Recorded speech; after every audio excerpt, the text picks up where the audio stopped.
So yesterday we were in discussion for the diastereomers and the enantiomers and the meso compounds. So we discussed very well about the meso compounds. So this compound first, that is said to be the meso compound since it contains the internal plane of symmetry. So half of the rotation of the molecule, it is being cancelled by the another half of the molecule. That is why it is said to be the meso compound. That is the mirror and it says mirror image. This is again a meso. So 1 and 2, they do not contribute for the different compound, but they are the same compound. So it is being said that these are the only one and it is a meso compound. Then coming to the next one, here two structures are there sidewise. These two structures, however, they are optically active. Reason being, they doesn't contain the internal plane of symmetry.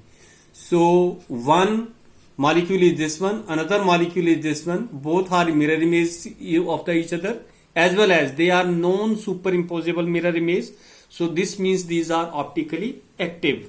Here the rotation of the one half is not being cancelled by the another half. So it is an optically active compound. The 3 and 4, they are mirror images of each other. They are non-superimposable mirror images of each other. They are optically active. They are designated as enantiomers. They are designated as enantiomers.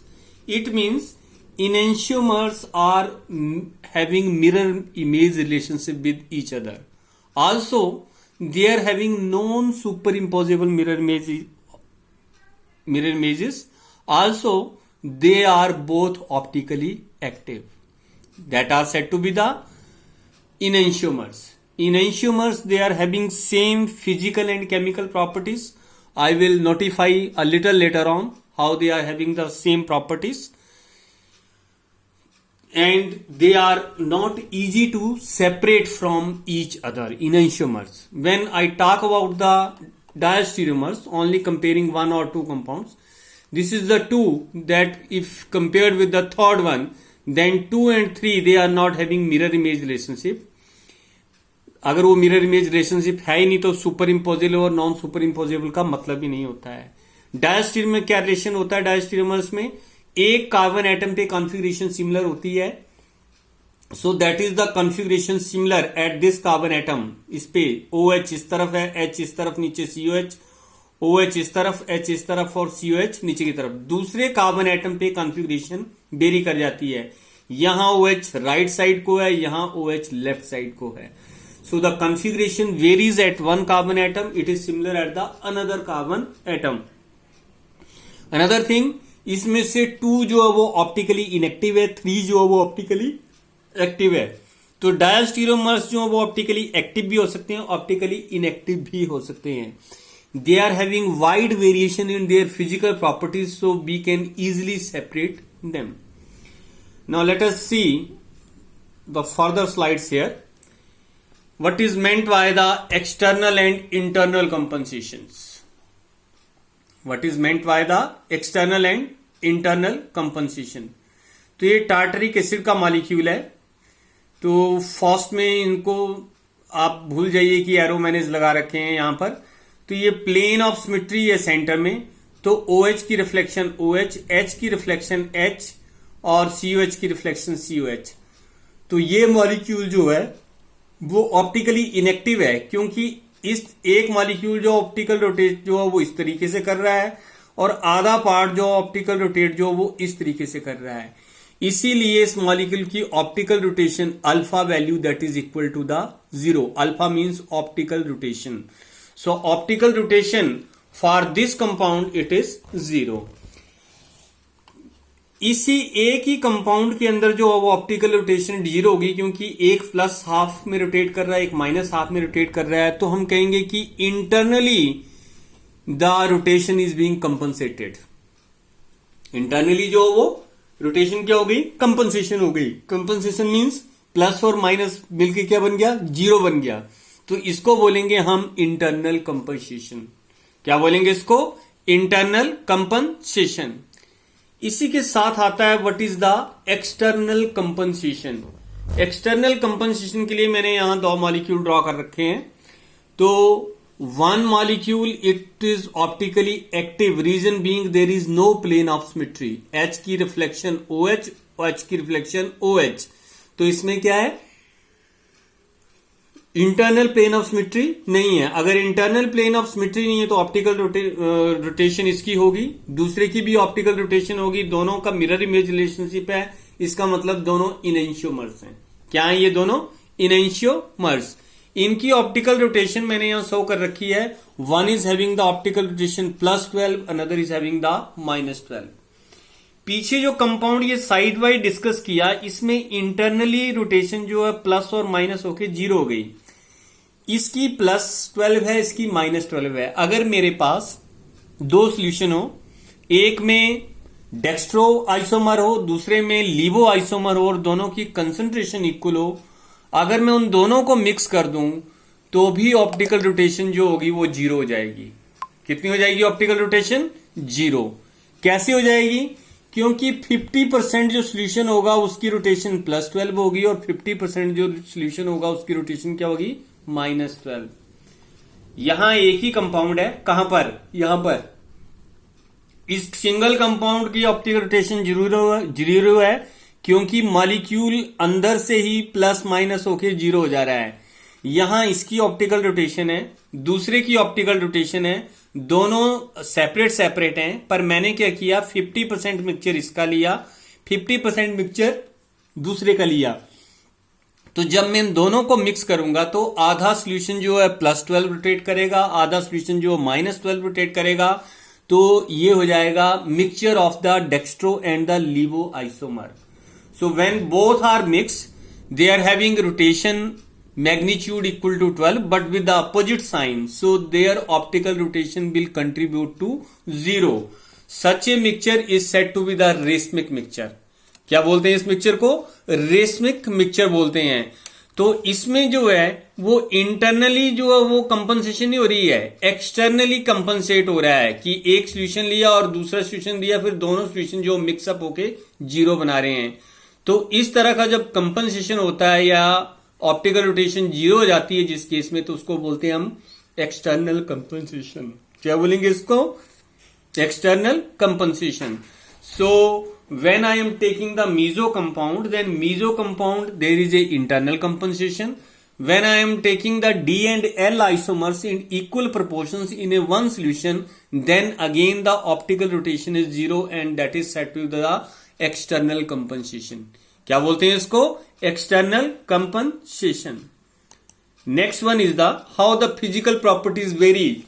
तो ये आपके पास table है जो आपको बता देगा कि किस तरह से फिजिकल प्रॉपर्टीज जो हैं वो वेरी करती हैं डिफरेंट कंपोनेंट्स के लिए। So that is the variation of the physical properties of the different isomers of the tartaric acid. So see here, that is property, it is alpha means optical rotation, plus tartaric acid के लिए 12 है, minus tartaric acid, plus means dextro, minus means laevo isomer के लिए ये -12 है, plus minus tartaric acid, इसका मतलब ये रेसमिक मिक्सचर है। क्या हुआ ये? Racemic mixture. इसमें प्लस भी ले रखा है, आपने डेक्स्ट्रो आइसोमर भी ले रखा और लीवो आइसोमर भी ले रखा है, लेकिन दोनों की ऑप्टिकल रोटेशन 0, इसका मतलब 50% वन कंपोनेंट है, 50% दूसरा कंपोनेंट है। और मीजो कंपाउंड की ऑप्टिकल रोटेशन 0 होती है। तो ऑप्टिकल रोटेशन के हिसाब से ये जो डिफरेंट आइसोमर्स हैं टार्टरिक एसिड के, they are behaving differently. Now let us see the melting point.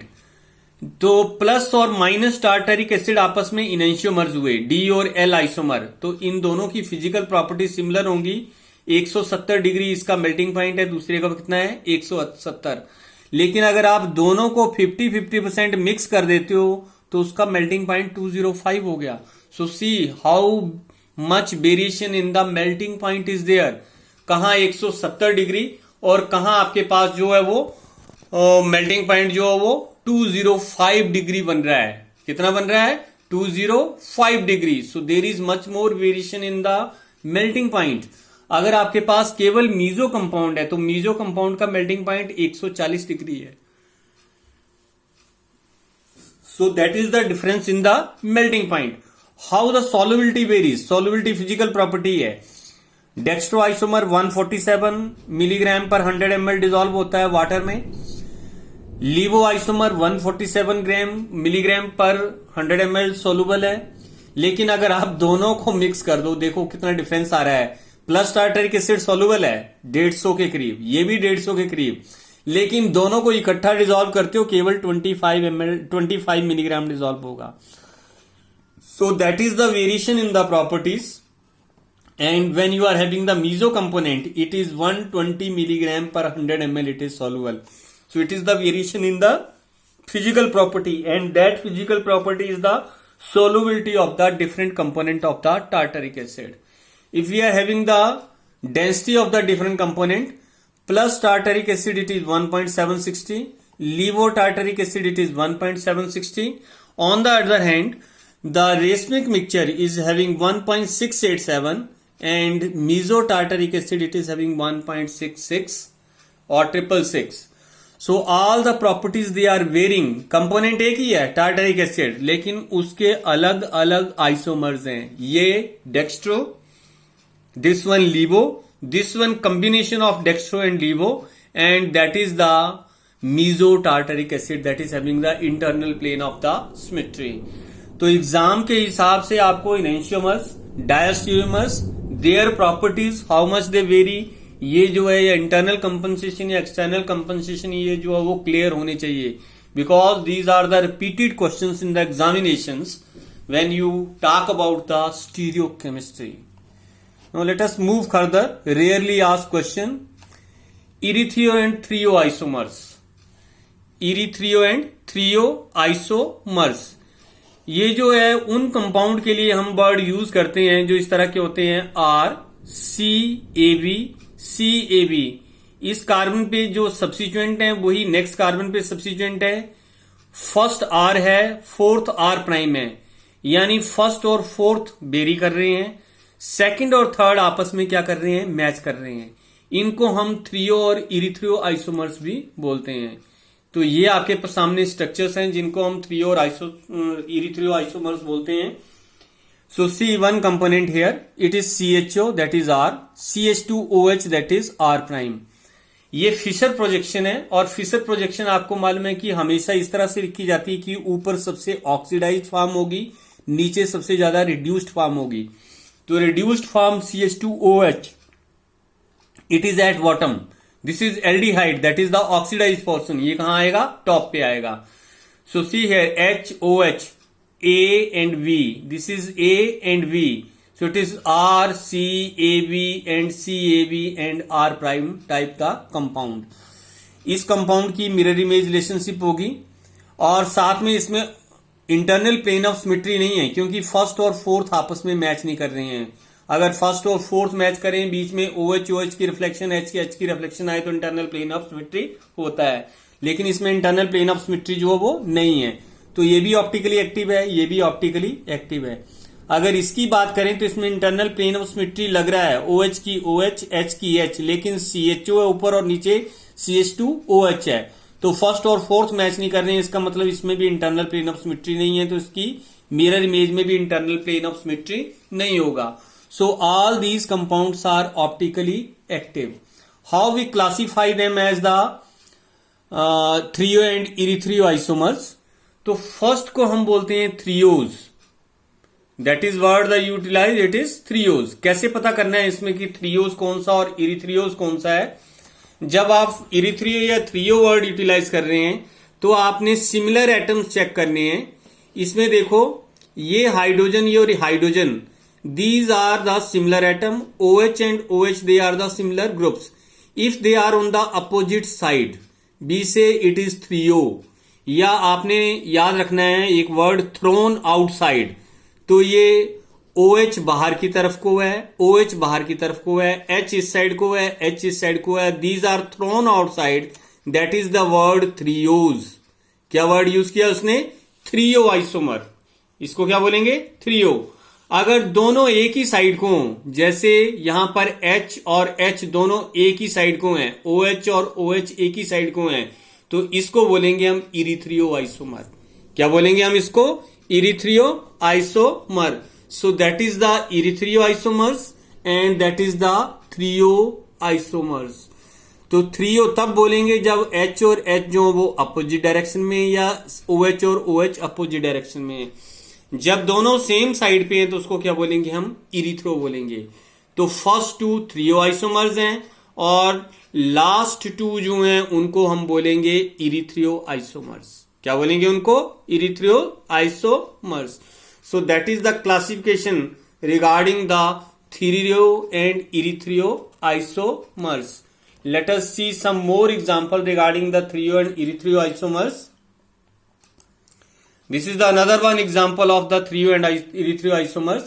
पीछे वाले में तो ऐसा था कि ये डिफर कर रहा था, नीचे वाला डिफर कर रहा था, ये भी डिफर कर रहा है, ऊपर वाला भी डिफर कर रहा है. लेकिन यहां पर H और OH थे, इसमें केवल H और H ही मैच कर रहे हैं. दूसरा हाइड्रोक्सिल और ब्रोमीन हो गया. दूसरा कंपोनेंट क्या आ गया, OH, and another component is the VR component. तो एक कंपोनेंट OH और दूसरा कंपोनेंट VR है. यहां एक कंपोनेंट BR है और यहां दूसरा कंपोनेंट क्या है, H कंपोनेंट है. अगर सिमिलर एटम जो वो एक ही तरफ को हैं तो हम बोलेंगे उसको इरिथ्रियो. अगर सिमिलर एटम अपोजिट डायरेक्शन में है तो उनको हम बोलेंगे इरिथ्रियो. क्या बोलेंगे उनको, erythro. So these are the two H, they are to the opposite direction, that is why they are being said the trio. And here H and H they are on the same side, तो इरिथ्रियो. यानी किन्हीं दो similar group के हिसाब से भी आप threo और इरिथ्रियो आइसोमर्स जो क्लासीफाई कर सकते हैं. Remaining we will discuss later on.